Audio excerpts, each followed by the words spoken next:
mas el fin de todas las cosas se acerca. Sed, pues, sobrios y velad en oración, y ante todo tened entre vosotros ferviente amor, porque el amor cubrirá multitud de pecados. Hospedaos los unos a los otros sin murmuraciones. La última parte la dejaré probablemente para la semana que viene porque no nos da tiempo a ver toda, el hospedaos los unos a los otros sin murmuraciones. Pero si nos fijamos, dice, mas el fin de todas las cosas se acerca, sería la primera parte, ¿no? En el versículo 7, la primera sección, mas el fin de todas las cosas se acerca. Recordemos que Pedro acaba de anunciar que el Evangelio ha sido predicado desde Abel hasta ese tiempo, y sabemos además que es desde Abel hasta el último tiempo, que el Evangelio siempre ha sido predicado. Y ahora dice que el fin de todas las cosas se acerca.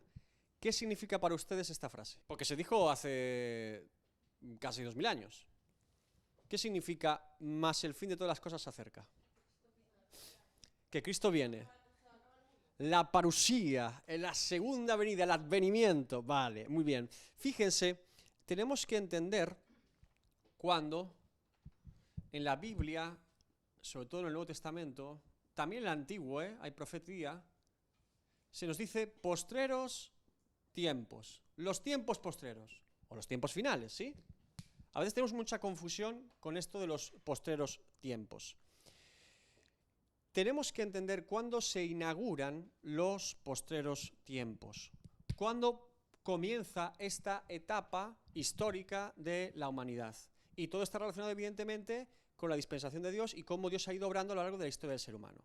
Si vamos a Hechos 2, 16-17, dice, mas esto es lo dicho por el profeta Joel. Este es Pedro, el mismo Pedro, predicando el día de Pentecostés en Jerusalén, cuando han recibido la llenura del Espíritu Santo y comienzan a hablar en nuevas lenguas y una serie de cosas que pasan ahí, una serie de eventos particulares, ¿no? Y la gente dice, ¿qué está pasando? ¿Qué está pasando?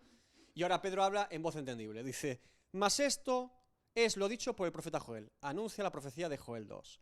Y en los postreros días, dice Dios, ¿en los días qué?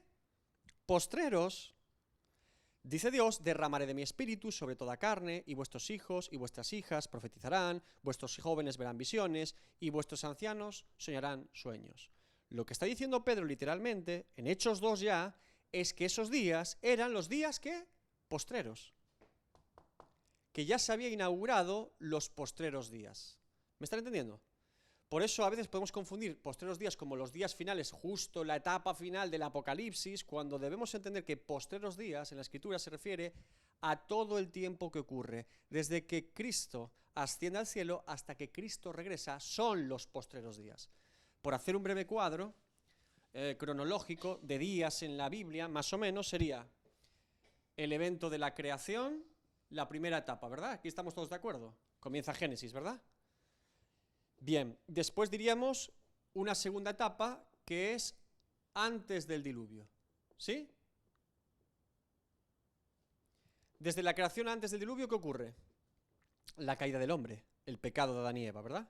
El pecado original. Bien, después tenemos los primeros días, se pueden llamar así, que son el Antiguo Testamento, y nos relacionamos con primeros días todo lo que Dios revela por medio del pueblo de Israel, ¿sí? A través de un pueblo étnico al que le da una ley, le da unos estatutos y que son testimonio visible alrededor de todas las naciones de cómo Dios quiere reinar sobre los corazones de las personas. Aquí viene un evento muy importante, que hay un antes y un después, que es Jesucristo. Jesucristo en el tiempo propicio de parte de Dios, establecido de parte de Dios, llega. Y ahora Cristo, después de su obra completa, hablamos por obra completa desde su camino a la cruz, la crucifixión, la muerte, resurrección y ascensión, inaugura los postreros días. Él se va, pero nos promete que el Espíritu Santo estará con nosotros. Ahora, en esos postreros días, en ese periodo de tiempo que estamos ahora, la Iglesia, no sabemos cuándo será al final.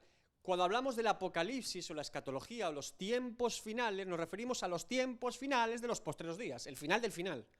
Apocalipsis apunta al final del final, ¿se entiende? Entonces, esa es una línea cronológica desde el principio. La creación, Antes del diluvio, Antiguo Testamento, llega Jesucristo, se inauguran los tiempos finales y dentro de esta etapa, el final sería Apocalipsis o los tiempos finales que llamamos. Ahora, tenemos que entender aquí, más el fin de todas las cosas se acerca, él está apuntando a que a medida que vamos avanzando en el tiempo, estamos más próximos al final del final. ¿Cómo podemos entender esto? Porque si Pedro lo dijo hace 2000 años y todavía estamos aquí, algunos dirán, bueno, Pedro exageró un poco, ¿verdad? Pedro ahí no estaba muy inspirado por el Espíritu Santo. ¿Qué dice 2 de Pedro 3:8? Mas, oh amados, no ignoréis esto, que para con el Señor un día es como 1000 años y 1000 años como un día. El problema que tenemos los seres humanos es que tenemos un entendimiento de la línea del tiempo muy diferente a Dios, porque Dios es eterno. Y Pedro dice, claro, para nosotros un día, 24 horas, y mañana, 24 horas, y ayer, 24 horas. Va, cronológico, pum, pum. Pero el Dios eterno, para él, 1000 años es un momento. Y un momento pueden ser largos como 1000 años. No tiene esa limitación al tiempo. Fíjense que lo más interesante de los tiempos finales, como les he dicho siempre, es cómo los creyentes nos disponemos ante esta realidad, que Cristo regresa. Apocalipsis 22:20, el que da testimonio de estas cosas dice, ciertamente vengo en breve, amén. Sí, ven, Señor Jesús. Este es el concepto, ven Señor, ven pronto, Cristo regresa, el pueblo de Dios está esperando que Cristo regrese, es un concepto bíblico que se denomina como Maranatha. Maranatha, ven Señor, ven pronto, ¿sí? Esa es la oración de los creyentes. Da igual el momento de la historia, da igual el momento o que estén viviendo en su vida personal, da igual que sea la Segunda Guerra Mundial, en la Primera, perseguidos o muy bien económicamente, no importa de eso. Todo creyente, independientemente de su condición social, su momento de la historia y cómo esté viviendo su vida, siempre dice, Maranatha, Señor, ven pronto. Ven, Señor. Todo hijo de Dios quiere que Cristo venga. Que Cristo venga siempre será mejor que cualquier cosa que vivamos ahora mismo, ¿sí? Porque estaremos con Él por la eternidad, ¿no? Ahora, sabiendo este Maranatha, Pedro está diciendo un poco esto. Fíjense, dice, el tiempo se acerca, Maranatha, estemos pensando en lo que ya inminentemente puede ocurrir, que es que Cristo regrese y se finalice todo. A la luz de este texto, de Primera de Pedro, tenemos un montón de textos de los autores del Nuevo Testamento que dicen exactamente lo mismo. Por ejemplo, Pablo en Romanos 13:11. Y esto, conociendo el tiempo, que es ya hora de levantarnos del sueño, porque ahora está más cerca de nosotros nuestra salvación que cuando creímos. Pablo es tremendo, dice, claro, cada vez que hay un día más cerca del final. Estamos más cerca de la promesa del advenimiento de Cristo que el día que creímos. ¿Por qué? Porque vamos hacia adelante en el tiempo. Entonces Pablo dice, pensando que cada vez estamos más cerca al día en el que Cristo regrese. Hebreos 10:25, el autor de Hebreos, no dejando de congregarnos, como algunos tienen por costumbre, sino exhortándoos y tanto más cuanto veis que aquel día se acerca. Se refiere al final de los tiempos. Santiago 5:9, hermanos, no os quejéis unos contra otros, para que no seáis condenados. He aquí, el juez está delante de la puerta. Otra vez la inminencia de que Cristo regresará. Primera de Juan 2:18. Hijitos, ya es el último tiempo, y según vosotros oísteis que el anticristo viene, así ahora han surgido muchos anticristos. Por esto conocemos que es el último tiempo. Juan, el escritor de Hebreos, Santiago, Pablo y Pedro, todo el Nuevo Testamento está lleno de esta verdad bíblica. Es una doctrina fundamental en la Escritura que estamos en el último tiempo y que Cristo regresará.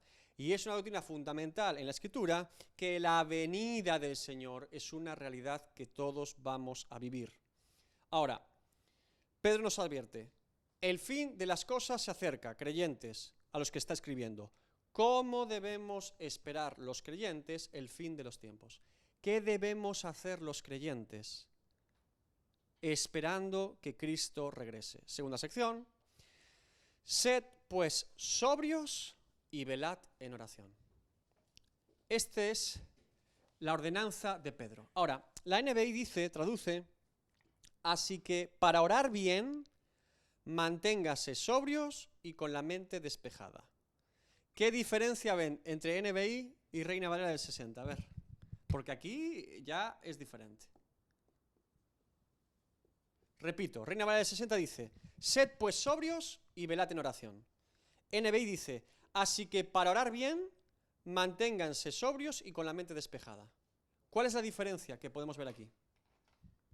Cuando la Reina Valera dice, sed pues sobrios y velad en oración, ¿vale? Voy a reducirlo en sed sobrios, porque el pues simplemente es una aclaración de la y velad en oración. Puede parecer dos ordenanzas, ¿verdad? Una, sed sobrios, con la mente despejada, y dos, velad en oración, ¿verdad? ¿Sí? Cuando la NBI dice, así que para orar bien, manténgase sobrios y con la mente despejada, ¿cuántas ordenanzas hay ahí? ¿Una o dos o tres? Pueden ser tres o puede ser una. Porque dice, para orar bien, ¿qué hay que hacer? Orar bien. Uno y dos. Ser sobrios y velad, ¿no? Dice, manténgase sobrios y con la mente despejada, que es lo mismo, ¿vale? Vamos a poner lo mismo aquí. Sobrios y velad o la mente despejada. ¿Me están entendiendo? Para orar, cuando ustedes van a llorar, cuando ustedes estén orando al Señor, para esperar su venida, háganlo de forma sobria y velando. Sería una ordenanza, orar. Nos está diciendo, oren bien. Para orar bien hay que hacer esto y esto. La Reina Valera apunta, sed sobrios y velad en oración. O se podría entender también la Reina Valera, sed sobrios y velad una cuando oréis, que sería parecida a la NBI. ¿Qué estoy haciendo con este ejercicio de las traducciones? Tenemos que entender que las traducciones, cuando traducen al castellano, y están ahí con el griego, mirando cómo están los artículos, las preposiciones, los nombres, los verbos, el traductor a veces tiene que decidir interpretar. Porque no es tan sencillo entender el énfasis exacto del autor. Esto sería importante porque la NBI, sí o sí, está traduciendo que lo que Pedro está diciendo principalmente cuando esperamos la venida del Señor es orar. Para Pedro el foco es orar. Y nos explica cómo orar bien. ¿Se entiende? Si la Reina Valera traduce de esta manera, podríamos entender que no, que Pedro está hablando de dos cosas, ser sobrios, está importante, y que cuando oremos lo hagamos velando en oración. Está dando dos ordenanzas y aquí está dando una sola. Entonces, este tipo de matices en las traducciones es importante entenderlos. Evidentemente, no siempre se pueden conciliar, porque aunque no sería súper importante, sí que es un matiz que hay que tener en cuenta. Sabiendo esto, ¿cuál es la traducción correcta? ¿O cuál es la mejor traducción? Yo diría aquí, depende. Depende un poco lo que usted vaya viendo en el propio texto bíblico. En mi caso, en esta ocasión, yo me quedo con la NBI. ¿Por qué? Porque Pedro, en el capítulo anterior, 1 Pedro 3:7, ya ha hablado de la oración. Ya ha estado hablando de la oración del creyente y lo importante que es. 1 Pedro 3:7, vosotros maridos, igualmente, vivid con ellas sabiamente, con vuestras esposas, dando honor a la mujer como a vaso más frágil y como a coherederas de la gracia de la vida, para que vuestras oraciones no tengan estorbo. ¿Se dan cuenta? También es verdad que Pedro, en 1 Pedro 1:13 y 1 Pedro 5:8 después, volverá a decir sed sobrios, sed sobrios, sed sobrios. Por lo tanto, tendríamos argumentos para decir, bueno, se está refiriendo a dos ordenanzas particulares o está hablando de la oración del creyente como debe ser. Desde luego, cuando oremos debemos ser sobrios. ¿Qué es ser sobrios? Literalmente sería no haber bebido alcohol, no estar distraídos con algún tipo de efecto nocivo por alguna sustancia. Ahora, para la oración, ¿a qué se refiere el apóstol? Ser sobrios. Que nuestra mente esté enfocada en lo que está haciendo.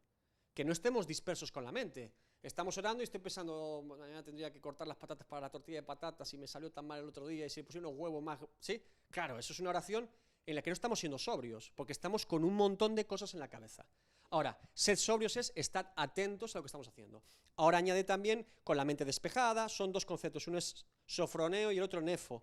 Uno es sed cabales, sed prudentes, tened la mente sana, la mente limpia, la mente en lo que estamos y sed sobrios, velad, estar atentos. ¿Ambas son importantes para la oración? Diríamos que sí, tiene sentido la NBI en este punto. Ahora, para mí, como les digo, creo o estoy de acuerdo con el énfasis de la oración porque vamos a ver que en el versículo 8 aquí lo va a confirmar Pedro, ¿no? Dice, fíjense, ¿por qué es importante la oración, hermanos? ¿Por qué es importante, tan importante la oración en la vida de los creyentes? Claro, fíjense.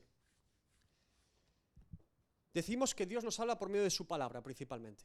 Y que todo el resto de medios en los que Dios nos habla están sujetos a su palabra. Por lo tanto, el último término nos habla por su palabra, ¿no? Sea para confirmar lo que creo que Dios me habló y para saber lo que Dios me habló por su palabra. Siempre acudimos donde no hay errores, donde no hay fallos, donde no hay... Siempre la palabra es el medio por el que Dios nos habla. Ahora, ¿cómo nosotros nos comunicamos con Dios? Si es un diálogo, nosotros nos comunicamos con Dios por medio de la oración. Acudimos al trono de la gracia. Es un espacio donde nosotros nos comunicamos con Dios. No es un espacio donde uno hace una revisión personal de su día, eso puede ser meditar. Meditar también es importante en la oración. Meditar es pensar en lo que Dios me ha hablado a mí y meditar también es en lo que yo he hecho a lo largo del día para comenzar mi oración. Hay un espacio más grande del que muchas veces hacemos en la oración. Hay mucha gente que cuando dice que ha orado, realmente lo que ha hecho es meditado. Y no hemos comenzado con la oración. Es necesario un tiempo de meditación, de orden, de lo que yo he vivido para poder comenzar si quiero orar. También es necesario un espacio donde mi mente tiene que estar alejada de cosas o tareas que tiene en la cabeza. Y esto, y esto, y esto, y empiezan a salir un montón de ideas. Eso es empezar siquiera a iniciar el tiempo de oración. Cuando todo eso es superado, y hay gente que tarda más o menos tiempo en superarlo, 5 minutos, 15 minutos, media hora, 3 horas. Cuando has superado ese espacio, comienza la oración. Y en esa oración nosotros hablamos con Dios. La gente dice, bueno, pero ¿por qué es importante orar si Dios ya sabe lo que yo pienso y lo que yo digo y lo que... Bueno, Dios me dice que ore, entonces sí que es importante. No es una excusa posible el hecho de decir, Dios ya sabe mi pensamiento. Sí, pero es que Dios quiere que hable con Él. Esto es muy sencillo. Ustedes piensen en un hogar normal, ¿vale? Un padre, 2 hijos. El padre conoce a los hijos bastante bien, ¿eh? No como Dios a nosotros, porque Dios sabe todo, pero los conoce bastante bien, ¿no? Cuando al niño le pasa algo, ¿el padre lo detecta? Normalmente sí, ¿verdad? Lo ve triste, lo ve enfurruñado, lo ve cascarrabias, lo ve apagado. El padre desea que el niño le cuente, ¿verdad? El padre ya lo sabe que algo va mal, sí, pero aún así le agrada que el niño le diga, que haya esa confianza. Pensemos con Dios de la misma manera. Dios, como buen padre, quiere que nosotros mostremos confianza en Él. Oh, David, pero ya sé lo que es mi corazón. Sí, pero eso no impide que yo pueda expresarlo. De hecho, es una bendición de Dios y una oportunidad que yo pueda hacerlo delante de Él. La oración es ese espacio que Dios nos brinda. Además, 1 Samuel 12:23. Esto es tremendo. No orar es pecado. Dice, así que lejos sea de mí que peque yo contra Jehová, peque, cesando de rogar por vosotros, antes os instruiré en el camino bueno y recto. Considera el no orar por otros como un pecado grave, como un pecado contra Dios, el no interceder y orar por otros para que ellos estén mejor con Dios. Santiago 4:17, y el que sabe hacer lo bueno y no lo hace, le es pecado. Otro ejemplo también que podríamos aplicar perfectamente a la oración. ¿La oración es algo bueno? Diríamos evidentemente que sí. La Biblia está llena de advertencias de que la oración es bueno. Orad sin cesar, orad en todo tiempo. Si se hace lo bueno y no lo hago, también es pecado. Ahora, Pedro está aclarando aquí, en un orden de importancia y comunión con Dios, que no podemos tener amor fraternal. Por eso yo apunto que está hablando de la oración explícitamente aquí, que es el punto, la ordenanza principal es la oración. Pedro está diciendo que no podemos tener amor fraternal, amor entre hermanos, una comunión horizontal correcta, si no tenemos primero una comunión vertical correcta con Dios. Que no podemos pretender tener un amor fraternal, una comunión y convivencia sana entre hermanos en la fe, cuando primero no estamos dispuestos a tener una comunión vertical con Dios. Es decir, para ser un correcto hijo de Dios con otros hermanos en la fe, debo primeramente ser un correcto hijo de Dios delante de mi Padre que está en los cielos. Y por eso creo que aquí la NBI entiende un poquito mejor lo que Pedro está expresando. La comunión con Dios primero, oración, y ahora va a apuntar a la comunión entre hermanos. Siguiente sección, y ante todo tened en vosotros ferviente amor. Comienza a hablar del amor fraternal. Fíjense que Pedro ya ha hablado de este amor fraternal entre creyentes en la epístola. ¿Recuerdan 1 Pedro 1:22? Habiendo purificado vuestras almas por la obediencia a la verdad, mediante el Espíritu, para el amor fraternal no fingido, amaos unos a otros entrañablemente de corazón puro. ¿Se dan cuenta? ya podemos apuntar aquí a dos doctrinas fundamentales que Pedro está expresando. Como os he dicho siempre, Pedro habla de muchas cosas con muy pocas palabras. Cuando somos nacidos de nuevo, convertidos, regenerados, se produce algo muy interesante en la vida de esa persona o de ese nuevo creyente. Algo ocurre. Evidentemente somos transformados por Dios, las cosas viejas pasaron, todas son hechas nuevas, pero aparte de todas esas obras de Dios y de gracias de Dios en la persona, esa persona es dotada de dos relaciones nuevas. Esto es muy importante. A ver si somos capaces de descifrar los términos aquí, porque así van a entender mejor la doctrina. Le he dicho que hay dos relaciones nuevas en un nacido de nuevo. Nos da dos relaciones nuevas. Una relación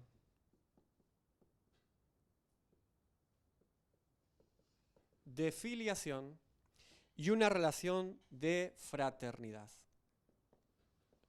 ¿Sabríamos decir lo que son cada una? ¿Qué es un filios? ¿Les suena esa palabra? Bueno, en gallego. ¿Qué es un fillo? Un hijo. ¿Qué es fraterno? Un... ¿No? Hermano. Hermano. Hijo, hermano. ¿Se dan cuenta?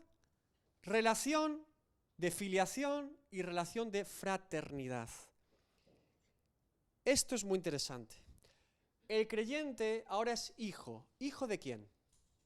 De Dios. Es un hijo de Dios, adoptado por Dios. Sabemos que el Hijo de Dios, en lo que es primogénito de toda creación y primogénito como el Hijo de Dios, es Cristo. Nosotros somos hijos adoptivos en Cristo, adoptados por la obra de Cristo, ¿sí? Ahora, esa es una relación de filiación con Dios. Romanos 8, 14 al 15. Porque todos los que son guiados por el Espíritu de Dios, estos son hijos de Dios. Pues no habéis recibido el espíritu de esclavitud para estar otra vez en temor, sino que habéis recibido el espíritu de adopción, por el cual clamamos Abba, Padre. Abba en hebreo es papi, papi, papi. Padre, padre, dice, Esto es tremendo. Antes éramos enemigos de Dios, y después de la obra de Cristo por nosotros, ahora decimos Padre a Dios. Qué cosa tan tremenda, ¿verdad? La filiación, la relación de hijos de Dios. Romanos 8:29. Porque a los que antes conoció, también los predestinó, para que fuesen hechos conforme a la imagen de su Hijo, en mayúscula, Hijo de Dios, que es Cristo, para que Él sea el primogénito entre muchos hermanos.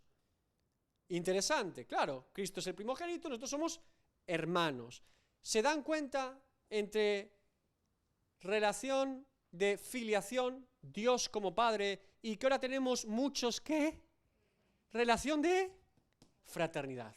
Pedro está ubicando las dos relaciones. Primero ha dicho oración delante de Dios, comunión con nuestro Padre, relación de filiación. Y ahora habla de la relación fraternal. Ahí están las dos. Pedro apunta y recuerda que la vida cristiana se basa en dos nuevas relaciones. Primero, mi relación con mi Padre en los cielos, y segunda, mi relación con mis hermanos. Que ahí está fundamentada toda nuestra espera hasta que Cristo regrese. Y tenemos aquí un montón de errores hoy en día en la iglesia evangélica. Porque rara vez nos importa la fraternal y rara vez estamos pendientes de la filial. Y tendría que ser totalmente al revés. Pedro nos dice, relación con Dios, relación con hermanos. Relación con Dios, relación con hermanos. Ay, pero yo podría estar aquí en mi casa ahora viendo la televisión con mi esposo, con mi hija, con mi prima. Relación con Dios, relación con los hermanos. No hay más, no hay tercera. O se queda en un segundo, tercer y cuarto grado. Lo que estoy diciendo es que Pedro nos enfoca que para poder esperar la venida de Cristo, y recordemos que son gente perseguida, gente con problemas, gente que ya estaban viendo oposición del Imperio Romano por ser creyentes, la manera de sobrevivir dignamente como creyentes en un mundo hostil hacia el cristianismo y la fe cristiana es relación con Dios, relación entre hermanos. No hay ni más ni menos. Pedro apunta, como digo, primero a la relación filial y segundo a la fraternal. El creyente cuida, vive y disfruta de sus dos nuevas relaciones en Cristo. La relación que tiene con su Padre en los cielos y la relación que tiene con sus hermanos en la fe aquí en la tierra. Ahora dice, amaros fervientemente. Me encanta ese adjetivo.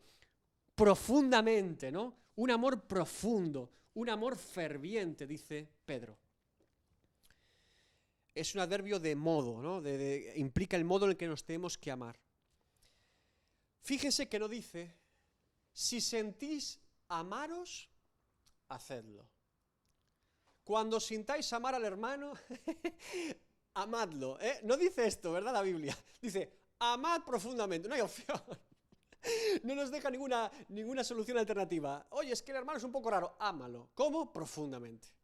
Qué profundo lo tengo que amar, porque sí, amarlo profundamente. Esto es muy interesante. No es amar a los que nos caen mejor, no es amar a los hermanos que tenemos más cosas en común, no es cuando siento hacerlo, hay que hacerlo. El amor,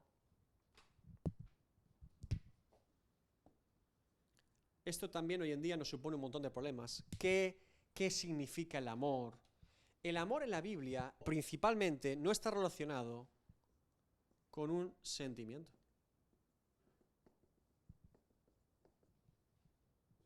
Está relacionado con un acto de la voluntad.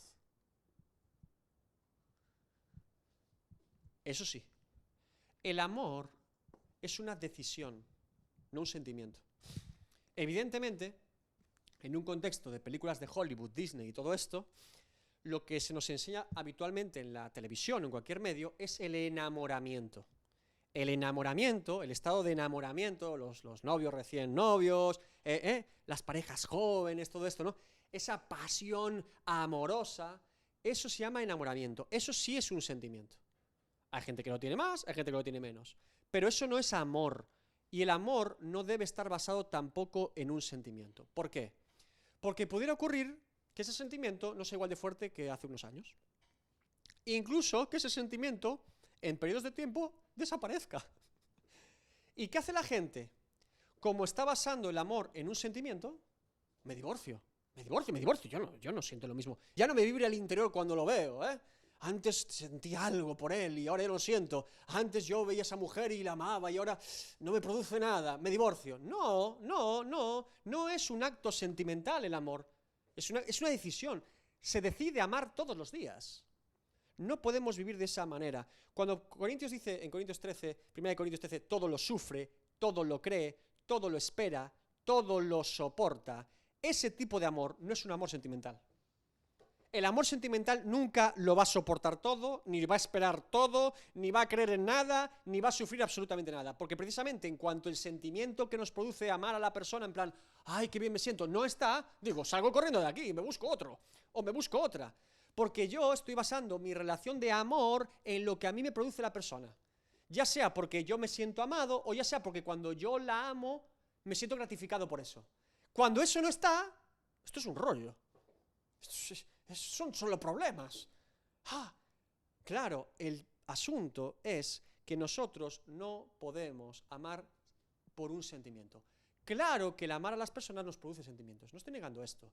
Lo que estoy diciendo es que no puede ser el fundamento de nuestro amor. No puede serlo.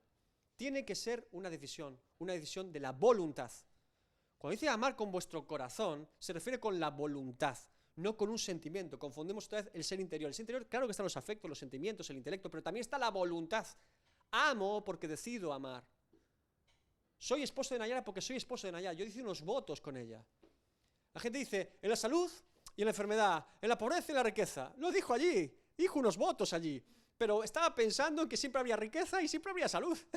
Cuando no vienen bien dadas, salgo corriendo y huyendo. No, yo soy esposo de Nayara, ella es mi esposa. ¿Por qué? Porque lo decidimos así. Ay, pero es que hoy estoy muy triste y no me siento muy enamorado de ella. Es mi esposa, no importa. Decidí amarla, decido amarla, por eso la amo. No importa nada más. Así es Dios con nosotros. Es mi hijo. ¿Por qué? Porque es mi hijo. Se acabó, no hay más objeciones. Dios dijo que es su hijo y es su hijo. Justificado, justificado. Pero oiga, justificado. No hay más opción. Es una decisión. Y cuando la voluntad se ejerce, el sentimiento no es lo que fundamenta eso. Puede ser interesante, pero no es lo más importante. El matrimonio hoy en día se ha deteriorado tanto porque se ha puesto el concepto del amor como un acto sentimental. Hoy lo siento y me enamoré de gente. Estoy muy enamorado de esa persona. ¿De hace cuánto la conoces? 15 minutos. ¿Y cómo estás? Profundamente enamorado. ¿En serio?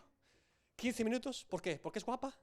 15 minutos ya estás enamorado, no la conoces, no sabrías ni su nombre, pero dices que estás profundamente enamorado, no es ese amor del que está hablando Pedro, evidentemente.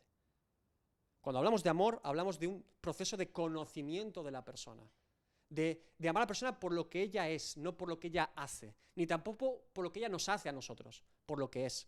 Ahora, sabiendo esto, Pedro dice, amaros profundamente, no está hablando de un sentimiento, porque eventualmente tendremos hermanos en la fe a los que no tendremos ninguna ganas de amar. Y habrá problemas, y habrá berrinches, y habrá conflictos. Amaros profundamente. Ahora, ¿por qué estoy insistiendo tanto en este amor profundo? Porque ahora vamos a la parte conflictiva del texto, que todo el mundo dice, ¡wow! ¿Qué pasa aquí? Porque el amor, sección 4, cubrirá multitud de pecados. ¡Tanán! Bueno, ¿qué es esto, David? ¿Qué pasa por aquí?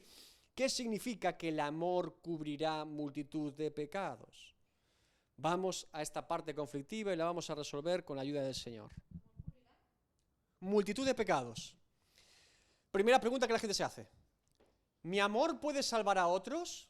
Porque si cubre multitud de pecados, ¿sería capaz yo de con mi amor, si amo tanto, tanto, tanto a alguien, salvarlo? No.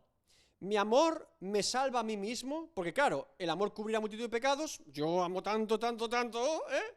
No. ¿Mi amor perdona pecados de otros? No. ¿Mi amor perdona mis propios pecados? No. No y no. Solo Cristo responde a todas esas cuestiones. Solo en Cristo, solo por Cristo, solo Cristo.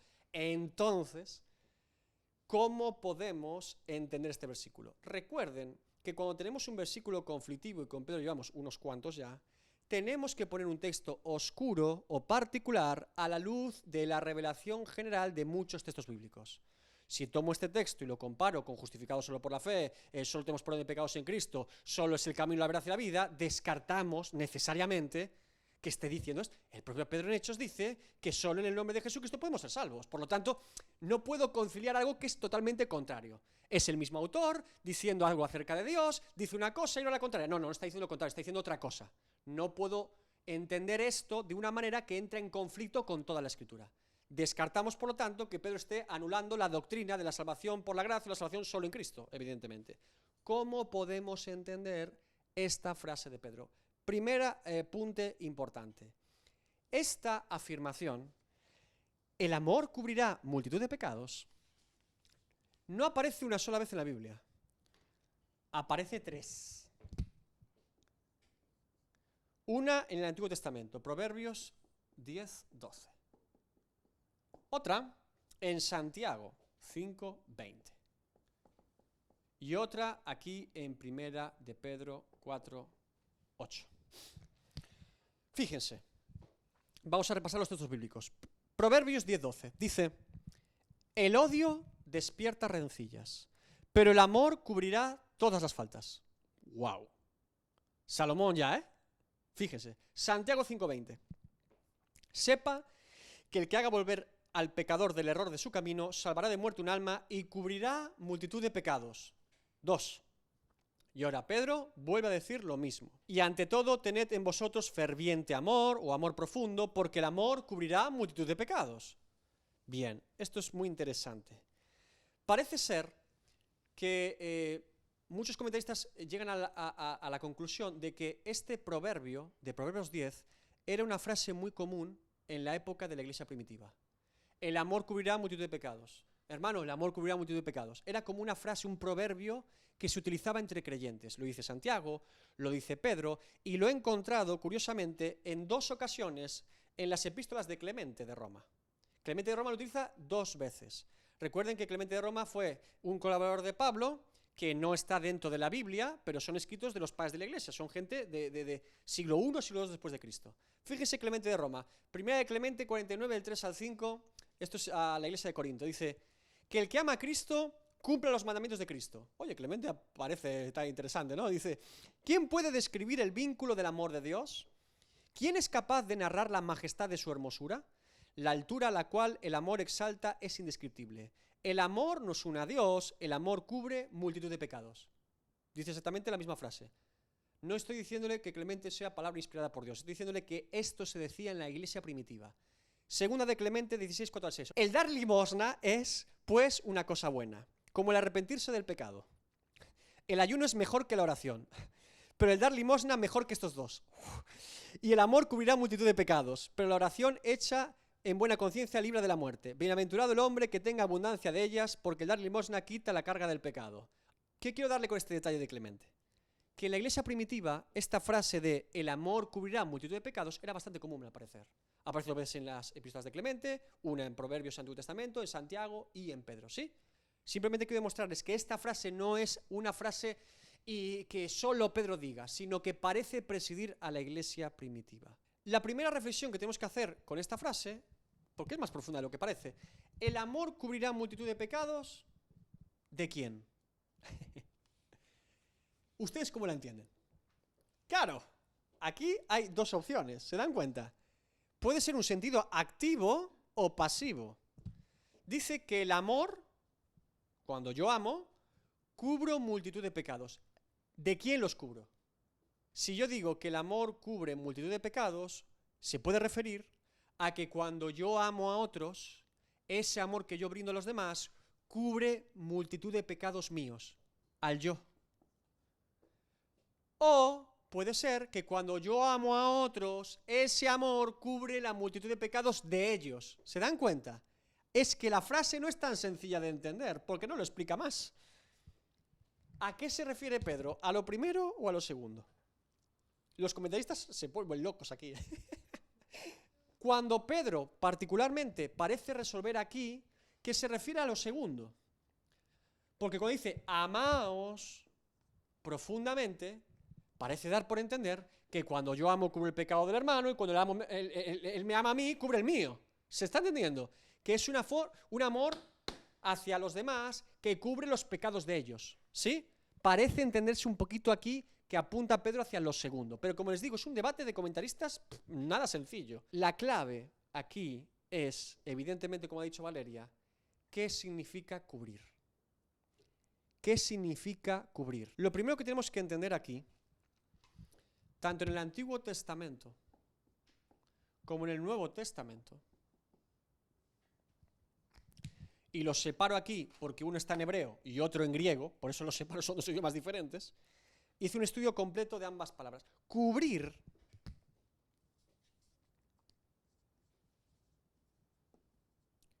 no es lo mismo que expiar. Porque aquí estamos hablando de lo que se entiende por cubrir, claro. Cubrir no es lo mismo en la Biblia que expiar. No lo es.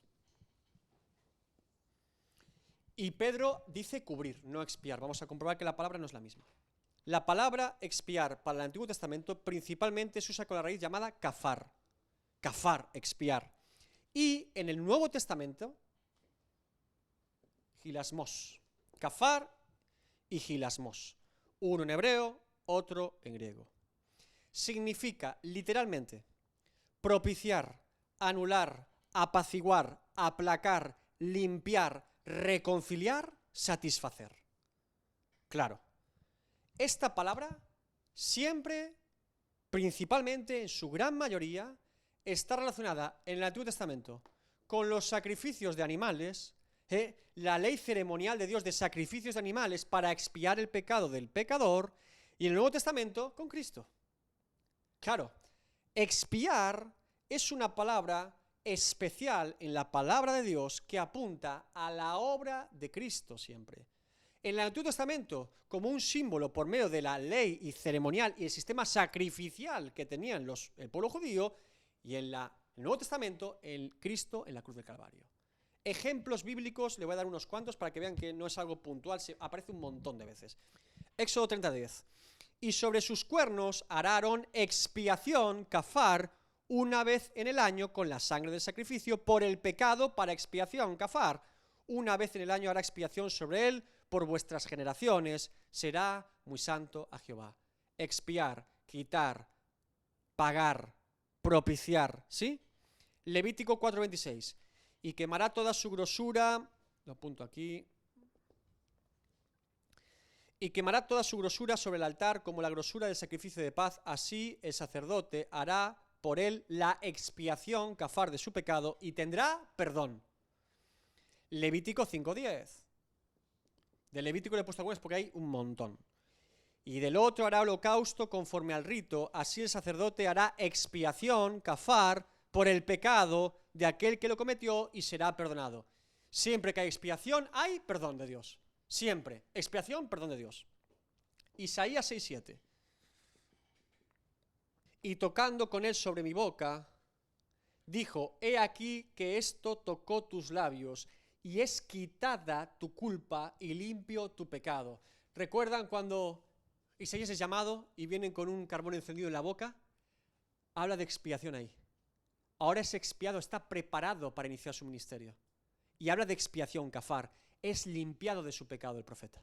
Tremendo esto. Aparece 102 veces en el Antiguo Testamento kafar.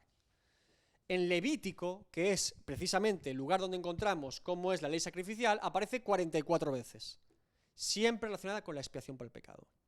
Ahora, Gilasmos, Nuevo Testamento, Hebreos 2:17. Exactamente el mismo principio. Por lo cual debía ser en todo semejante a sus hermanos, para venir a ser misericordioso y fiel sumo sacerdote en lo que a Dios se refiere, para expiar los pecados del pueblo. Dice Lucas 18:13 en la parábola del fariseo que oraba y el publicano. ¿Recuerdan que van allí cerca del templo a orar? Dice, mas el publicano, estando lejos, no quería ni aun alzar los ojos al cielo, sino que se golpeaba el pecho diciendo, Dios, sé propicio, sé expiación a mi pecador. Está acudiendo a la sola gracia de Dios por medio de Cristo, por la expiación de pecados. O sea, lo que Jesús está apuntando con la oración de este publicano, pues dice que salió justificado de allí, está apuntando a Cristo. A la expiación de los pecados dice, sé propicio a mi pecador. Es la palabra gilasmos, es para expiación. Primera de Juan 4:10.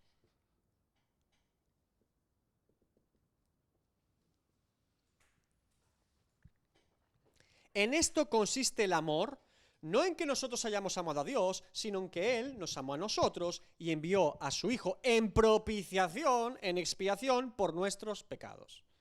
Cuando hablamos de expiación, ya sea en el Antiguo Testamento o en el Nuevo Testamento, esto implica que es un perdón dado por Dios al pecador. Un perdón por su pecado o un perdón por su condición de pecador. Es un perdón de Dios por la eternidad de ese pecado y de ese pecador. Nuestro perdón es temporal, el perdón de Dios es eterno. El perdón de Dios limpia, borra el pecado, es una limpieza completa de la iniquidad, una deuda saldada, es una ira por el pecado apaciguada, una justicia de Dios satisfecha. Eso es lo que significa expiar. Este término no es el que está utilizando Pedro. No lo es. Por lo tanto, debemos excluir la idea de que este cubrir multitud de pecados se refiera a tal cosa.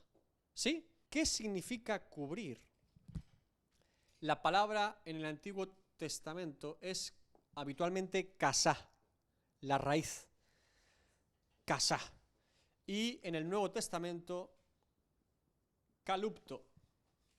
Puede haber variantes, son más, pero habitualmente son estas. Por ejemplo, Salmos 32:1, este es un texto complicado, dice, bienaventurado aquel cuya transgresión ha sido perdonada y cubierto su pecado. Ese cubierto, kasá, Salmo 32:1. Génesis 9:23. Entonces Sem y Jafet tomaron la ropa y la pusieron sobre sus propios hombros y, andando hacia atrás, cubrieron, taparon la desnudez de su padre, este es Noé, teniendo vueltos sus rostros, así no vieron la desnudez de su padre. Génesis 9:23. ¿Se dan cuenta del concepto de tapar, cubrir? Éxodo 28:42. Y les harás calzoncillos de lino a los sacerdotes para cubrir su desnudez, serán desde los lomos hasta los muslos. Éxodo 28:42. Kasá, cubrir. En el Nuevo Testamento, la palabra utilizada es kalupto, que significa cubrir y derivaba de lo que es el velo. ¿Saben el velo que se ponían para cubrirse? El velo. Eso es kalupto, cubrir, velarse, taparse.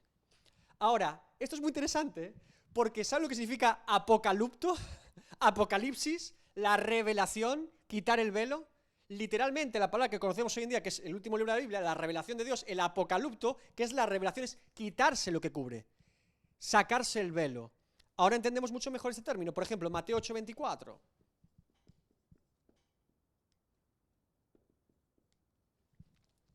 Y he aquí que se levantó en el mar una tempestad tan grande que las olas cubrían la barca, pero él dormía.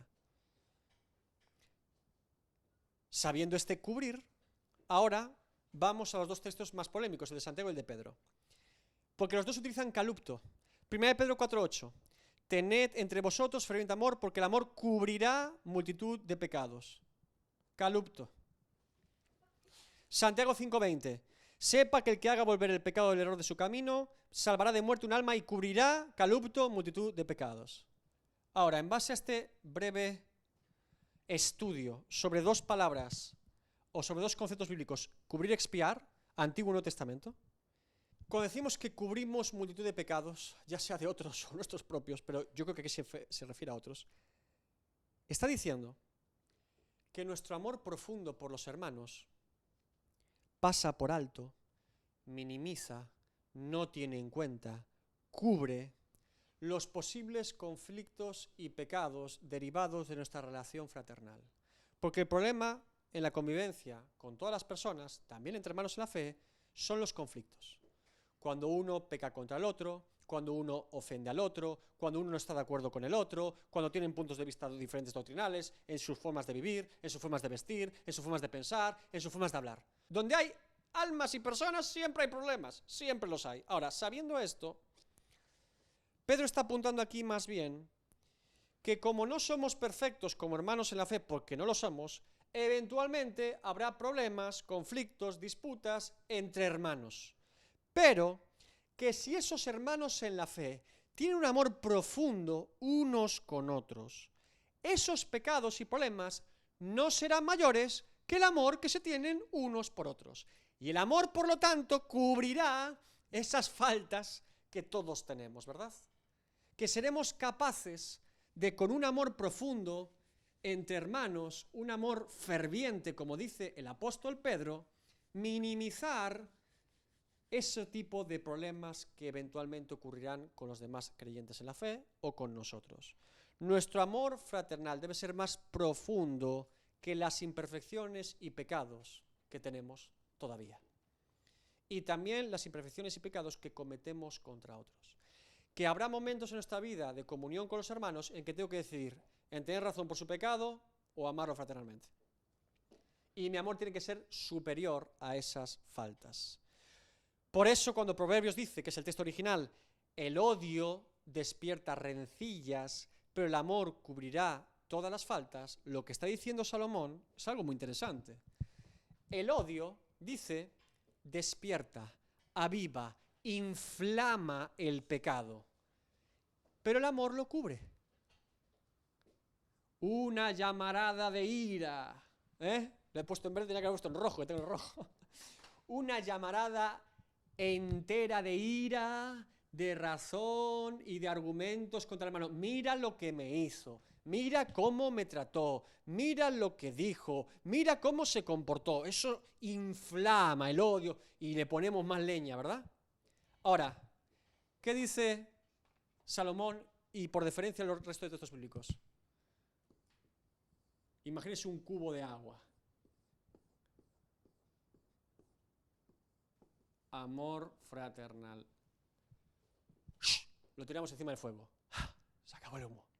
Se acabó la llamarada. Se acabó. Sí, ardías con mucha inflamación de tu ira hacia el hermano, pero el amor lo apagó, de golpe. Solo hay humo ya no quedó nada.